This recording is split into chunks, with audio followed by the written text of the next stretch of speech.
Hello and welcome ਤੁਸੀਂ ਦੇਖ ਰਹੇ ਹੋ ਦ ਸਟੱਡੀ ਵੀਜ਼ਾ ਸ਼ੋ। ਮੈਂ ਹਾਂ ਤੁਹਾਡੇ ਨਾਲ ਸਿਮੀ ਤੇ ਮੇਰੇ ਨਾਲ ਨੇ ਲੈਂਡਮਾਰਕ ਇਮੀਗ੍ਰੇਸ਼ਨ ਦੇ ਡਾਇਰੈਕਟਰ ਔਰ ਐਜੂਕੇਸ਼ਨ ਐਕਸਪਰਟ ਜਸਮੀਤ ਭਾਟੀਆ ਜੀ। Jasmeet ji welcome to the show. ਸਤਿ ਸ਼੍ਰੀ ਅਕਾਲ। ਤੇ ਅੱਜ ਅਸੀਂ ਗੱਲ ਕਰਾਂਗੇ ਮਈ ਔਰ ਸਪਟੈਂਬਰ ਇਨਟੇਕ ਦੇ ਪੀਪੀਆਰ ਔਰ ਰਿਜ਼ਲਟ ਟ੍ਰੈਂਡਸ ਦੇ ਬਾਰੇ ਕਿ ਕਿੱਦਾਂ ਰਿਜ਼ਲਟ ਟ੍ਰੈਂਡਸ ਚੱਲ ਰਹੇ ਨੇ, ਕਿੰਨੀ ਕੁ ਪੋਜ਼ਿਟਿਵਿਟੀ ਹੈ ਜਸਮੀਤ ਜੀ। ਸੀ ਰਿਜ਼ਲਟ ਟ੍ਰੈਂਡਸ ਬਹੁਤ ਪੋਜ਼ਿਟਿਵ ਚੱਲ ਰਹੇ ਆ ਡੇਲੀ ਬੇਸਿਸ ਤੇ। ਜੇ ਅਸੀਂ ਗੱਲ ਕਰੀਏ ਥੋੜੇ ਜੇ ਸਲੋ ਜ਼ਰੂਰ ਹੋਏ ਆ, ਜਿੱਥੇ ਸਾਡੇ ਕੋਲ 15-16 ਪਾਸਪੋਰਟ ਰਿਕੁਐਸਟ ਡੇਲੀ ਬੇਸਿਸ ਤੇ ਆ ਰਹੀਆਂ ਸੀ, ਹੁਣ ਉਹ 11, 10, 9 ਕਿਸੇ ਦਿਨ ਡੇਲੀ ਬੇਸਿਸ ਤੇ 10-12 ਪਾਸਪੋਰਟ ਰਿਕੁਐਸਟ ਆ ਰਹੀਆਂ ਔਰ ਡੇਲੀ ਬੇਸਿਸ ਤੇ 10 ਤੋਂ 12 ਪਾਸਪੋਰਟ ਸਟੈਂਪ ਹੋ ਕੇ ਵੀ ਆ ਰਹੇ ਨੇ। ਸੋ ਸਟੂਡੈਂਟਸ ਤੋਂ ਰਿਜ਼ਲਟਸ ਆਰ ਪੋਜ਼ਿਟਿਵ। ਔਰ ਦੂਜੇ ਪਾਸੇ ਜੇ ਗੱਲ ਕਰੀਏ ਤਾਂ 2-3 ਰਿਫਿਊਜ਼ਲ ਵੀ ਜ਼ਰੂਰ ਡੇਲੀ ਬੇਸਿਸ ਤੇ ਆ ਹੀ ਰਹੀਆਂ, case to case basis. No consultant has a full visa success rate, sometimes there are refusals and approval.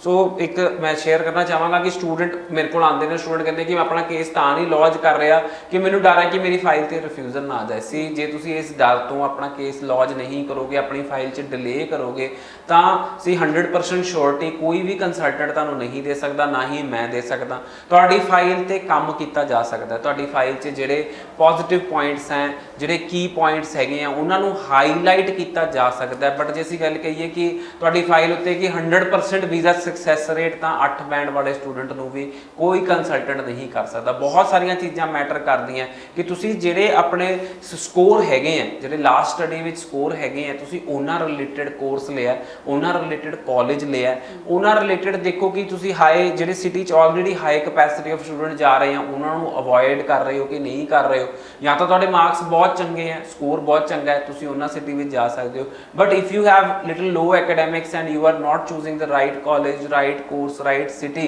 तो वीज़ा सक्सैस रेट हमेशा ही तुहाडी फाइल दे उत्ते चाहे जिन्ने मर्जी वधिया फाइल क्यों ना होवे, that can be turn into a negative result. But students नूं बहुत चीज़ों का ख्याल रखना जदों असीं फाइल लॉन्च करते हैं कि सही कोर्स, सही कॉलेज, सही सिटी चूज किया है कि नहीं किया, फिर उस तो बाद सही तरीके अपनी फाइल लॉन्च हुई है कि नहीं आई, सानू फाइल च फाइनैंशियल डॉकूमेंट्स लगाने की लोड़ हैगी है कि नहीं हैगी। सो ये सारिया चीज़ां मैटर करनगियां जदों तुसीं फाइल पुट अप करते हो। जी बिल्कुल। तो यदा मतलब एक प्रॉपर गाइडेंस होनी बहुत ज़्यादा ज़रूरी है कि किस तरह थोड़ी फाइल प्रोसैस हो रही है ताकि थोड़ा टाइम बहुत घट लगे। और गाइडेंस थोड़ा मिलूगी लैंडमार्क इमीग्रेशन से। तुसी लैंडमार्क इमीग्रेशन कभी भी आ सकते हो। लैंडमार्क इमीग्रेशन के डोर्स हमेशा थोड़े लिए ओपन है और अगर तुसी विजिट नहीं कर सकते तो तुसी कॉल भी कर सकते हो या फिर ईमेल राही भी अपनी क्वेरीज पा सकते हो। गल करिए प्रोसैसिंग टाइम की, तो हाल फिलहाल च कितना प्रोसैसिंग टाइम चल रहा है? सी जे प्रोसैसिंग टाइम की असीं गल करिए तो अज की डेट च minimum to minimum time some results are also coming in 30 days. So 30 दिन के अंदर अंदर भी कई स्टूडेंट के पासपोर्ट पीपीआर रिक्वेस्ट आई हैं। So passport stamping another takes 10 to 15 days.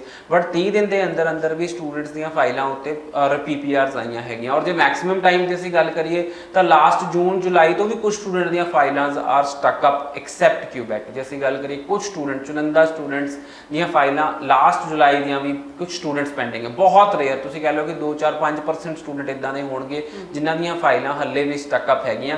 But जे वैसी की गल करिए तो रिजल्ट बहुत ही तेज़ी के नाल आ रहे हैं। अज की डेट च रिजल्ट्स बहुत फास्ट आ रहे हैं और वैसी की कोशिश यही हैगी है कि जिन्ना बैकलॉग है खास करके स्टूडेंट वीज़ा का उन्होंने खत्म किया जा सके। जी बिल्कुल। तो बहुत सारे स्टूडेंट्स ने जिहड़े हाल फिलहाल च अपलाई करना चाहते हैं, इन्हां दे किन्ने चांसेस है सितंबर इनटेक वास्ते? सो बिल्कुल सितंबर intake is always been the biggest intake for any country. So right now Canada is the top choice for all the students. So September intake is going to be really big and results are expected to be very positive.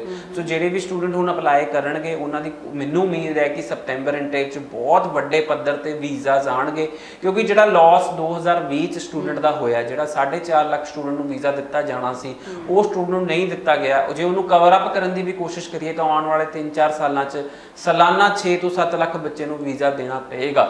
ਸੋ ਜੇ ਅਸੀਂ ਕਹੀਏ ਤਾਂ ਸਤੰਬਰ intake ਚ ਘੱਟੋ ਘੱਟ नहीं तो 1 lakh file लगेगी और मैनू लगता वो 70-80 हज़ार बच्चे वीज़ा मिलने की पूरी उम्मीद हैगी है। सो स्टूडेंट्स सतंबर इनटेक लिए गेयर अप कर लो एंड सतंबर इनटेक लिए जो तुसीं फाइल लाना चाहते हो तो जल्द तो जल्द साडे ऑफिसिस च कॉन्टैक्ट करो। जो तुसीं मैनू मिलना चाहते हो तो सानू तुसीं 90-413 90-412 ते व्हाट्सएप करो, I will talk to you directly. और जो तुसीं मैनू ईमेल करना ਕਰਨਾ ਚਾਹੁੰਦੇ ਹੋ ਆਪਣੇ ਡਾਕੂਮੈਂਟ ਅਸੈਸਮੈਂਟ ਲਈ ਤਾਂ info@landmarkimmigration.com ਤੇ ਅਸੈਸਮੈਂਟ ਲਈ ਆਪਣੇ ਡਾਕੂਮੈਂਟਸ ਭੇਜ ਸਕਦੇ ਹੋ। ਔਰ ਜੇ ਤੁਸੀਂ ਸਾਡੇ ਨੀਅਰੈਸਟ ਆਫਿਸ ਵਿਜ਼ਿਟ ਕਰਦੇ ਹੋ ਤਾਂ ਵੱਖ-ਵੱਖ ਬ੍ਰਾਂਚਾਂ ਵਿੱਚ ਸਾਡੇ ਬ੍ਰਾਂਚ ਮੈਨੇਜਰਸ ਅਵੇਲੇਬਲ ਹੈ, ਬਹੁਤ ਐਕਸਪੀਰੀਅੰਸ ਹੈ ਉਹਨਾਂ ਨੂੰ, ਔਰ ਉਹਨਾਂ ਤੋਂ ਗਾਈਡੈਂਸ ਲਓ। ਜੇ ਫਿਰ ਵੀ ਮੇਰੇ ਨਾਲ ਵੀਡੀਓ ਕਾਲ ਕਰ ਸਕਦੇ ਹੋ ਜੇ ਮੈਂ ਅਵੇਲੇਬਲ ਨਹੀਂ ਹੈਗਾ, ਤਾਂ ਕਿ ਤੁਹਾਡੇ ਮਨ 'ਚ ਜਿਹੜੇ ਡਾਊਟ ਹੈ ਉਹ ਅਸੀਂ ਕਲੀਅਰ ਕਰ ਸਕੀਏ। ਅਸੀਂ ਅੱਜ ਦੀ ਡੇਟ 'ਚ ਮੈਨੂੰ ਲੱਗਦਾ ਸਟੂਡੈਂਟ ਨੂੰ ਆਪਣੇ ਡਾਊਟ ਕਲੀਅਰ ਕਰਨ ਦੀ ਬਹੁਤ ਜ਼ਿਆਦਾ ਲੋੜ ਹੈ।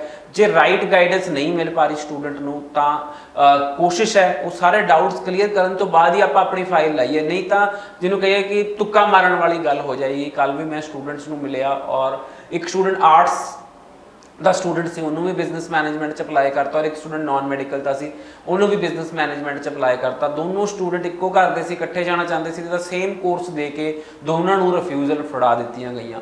ਸੋ ਕਿਤੇ ਨਾ ਕਿਸੇ ਅਸੀਂ ਤੁੱਕਾ ਮਾਰ ਰਹੇ ਹਾਂ, ਆਪਣੀ ਪ੍ਰੋਫਾਈਲ ਤੋਂ ਹਟ ਕੇ ਆਪਾਂ ਕਿਸੇ ਹੋਰ ਕੋਰਸ ਕਾਲਜ ਲੈ ਰਹੇ ਹਾਂ, ਔਰ ਸਿਰਫ ਇਸ ਕਰਕੇ ਕਿ ਅਸੀਂ ਇਕੱਠੇ ਚਲੇ ਜਾਈਏ ਤਾਂ ਰਿਫਿਊਜ਼ਲ ਦਾ ਸਾਹਮਣਾ ਕਰਨਾ ਪੈ ਗਿਆ। ਸੋ ਸਟੂਡੈਂਟਸ ਨੂੰ ਮੇਰੀ ਇਹੀ ਐਡਵਾਈਸ ਹੈ ਕਿ ਬਹੁਤ ਹੀ ਜ਼ਿਆਦਾ ਅੱਜ ਦੀ ਡੇਟ 'ਚ ਧਿਆਨ ਨਾਲ ਆਪਣੀ ਫਾਈਲ ਲਗਾਉਣ ਦੀ ਲੋੜ ਹੈਗੀ ਹੈ, ਔਰ ਤੁਹਾਨੂੰ ਜੇ ਕੋਈ ਗਾਈਡੈਂਸ ਚਾਹੀਦੀ ਹੈ ਤਾਂ we are always there to help you out. ਜੀ ਬਿਲਕੁਲ, ਗਾਈਡੈਂਸ ਦੀ ਕਮੀ ਕਰਕੇ ਇਹੋ ਜਿਹੀਆਂ ਗਲਤੀਆਂ ਹੁੰਦੀਆਂ ਨੇ ਤੇ ਮੈਂ ਤੁਹਾਨੂੰ ਇਹੀ ਸੁਜੈਸਟ ਕਰਾਂਗੀ ਕਿ ਤੁਸੀਂ ਇੱਕ ਵਾਰ ਲੈਂਡਮਾਰਕ ਇਮੀਗ੍ਰੇਸ਼ਨ ਦੇ ਆਫਿਸ ਵਿਜ਼ਿਟ ਜ਼ਰੂਰ ਕਰ ਲਓ, ਆਪਣੀ ਪੂਰੀ ਤਸੱਲੀ ਕਰ ਲਓ, ਤੁਹਾਡੇ ਜਿੰਨੇ ਵੀ ਡਾਊਟਸ ਨੇ ਸਾਰੇ ਕਲੀਅਰ ਕਰ ਲਓ। ਉਸ ਤੋਂ ਬਾਅਦ ਤੁਸੀਂ ਡਿਸਾਈਡ ਕਰਨਾ ਹੈ ਕਿ ਤੁਸੀਂ ਅਪਲਾਈ ਕਰਨਾ ਹੈ ਜਾਂ ਫਿਰ ਨਹੀਂ।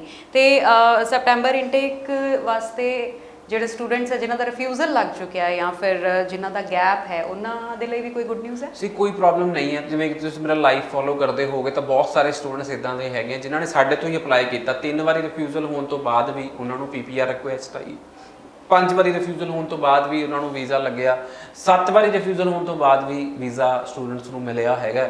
ਸੋ ਮੈਂ ਇੱਥੇ ਐਡ ਕਰਨਾ ਚਾਹਾਂਗਾ, ਵੀਜ਼ਾ ਜਾਂ ਰਿਫਿਊਜ਼ਲ ਕੰਸਲਟੈਂਟ ਦੇ ਹੱਥ 'ਚ ਨਹੀਂ ਹੈਗਾ, ਬਟ ਇੱਕ ਸਟੂਡੈਂਟ ਦਾ ਰਾਈਟ ਹੈਗਾ। ਤੁਸੀਂ ਆਪਣੀ ਫਾਈਲ ਭਾਵੇਂ 20 ਵਾਰੀ 50 ਵਾਰੀ ਐਮਬੈਸੀ 'ਚ ਲਾਓ, ਜੇ ਤੁਸੀਂ ਆਪਣੀ ਫਾਈਲ ਸਹੀ ਢੰਗ ਨਾਲ ਲਾਇਓ, ਜੇ ਤੁਸੀਂ ਆਪਣੀ ਫਾਈਲ 'ਚ ਕੋਈ ਫਰਾਡੂਲੈਂਟ ਡਾਕੂਮੈਂਟ ਨਹੀਂ ਲਾ ਰਹੇ ਹੋ ਤਾਂ ਤੁਹਾਡਾ ਰਾਈਟ ਹੈ, ਜਿੰਨੀ ਮਰਜ਼ੀ ਵਾਰੀ ਤੁਸੀਂ ਆਪਣੀ ਫਾਈਲ ਪੁੱਟ ਅਪ ਕਰ ਸਕਦੇ ਹੋ। ਤੁਸੀਂ ਕਨਵਿੰਸ ਕਰਨ ਦੀ ਕੋਸ਼ਿਸ਼ ਕਰ ਸਕਦੇ ਹੋ ਵੀਜ਼ਾ ਆਫਿਸਰ ਨੂੰ ਕਿ ਤੁਹਾਨੂੰ ਵੀਜ਼ਾ ਦਿੱਤਾ ਜਾਵੇ। ਸੋ ਬਟ ਜੇ ਤੁਸੀਂ ਆਪਣੀ ਫਾਈਲ 'ਚ ਕੋਈ ਰੋਂਗ ਡਾਕੂਮੈਂਟ ਲਗਾ ਰਹੇ ਹੋ ਤਾਂ ਤੁਸੀਂ ਆਪਣੀ ਫਾਈਲ, ਤੁਸੀਂ ਆਪਣੇ ਫਿਊਚਰ ਦੇ ਨਾਲ ਖਿਲਵਾੜ ਕਰ ਰਹੇ ਹੋ। ਸੋ ਮੇਰੀ ਸਾਰੇ ਸਟੂਡੈਂਟਸ ਨੂੰ ਰਿਕੁਐਸਟ ਰਹੇਗੀ ਕਿ ਆਪਣੀ ਫਾਈਲ 'ਚ ਕੋਈ ਵੀ ਗਲਤ ਡਾਕੂਮੈਂਟ ਨਾ ਪੁੱਟ ਅਪ ਕਰੋ। ਜੀ ਬਿਲਕੁਲ, ਤੇ ਬੜੀ ਇੰਪੋਰਟੈਂਟ ਇਨਫੋਰਮੇਸ਼ਨ ਸੀਗੀ ਜਿਹੜੀ ਜਸਮੀਤ ਜੀ ਨੇ ਦਿੱਤੀ। ਜਸਮੀਤ ਜੀ ਬਹੁਤ ਬਹੁਤ ਸ਼ੁਕਰੀਆ ਸਟੂਡੀਓ 'ਚ ਆਉਣ ਵਾਸਤੇ। ਧੰਨਵਾਦ।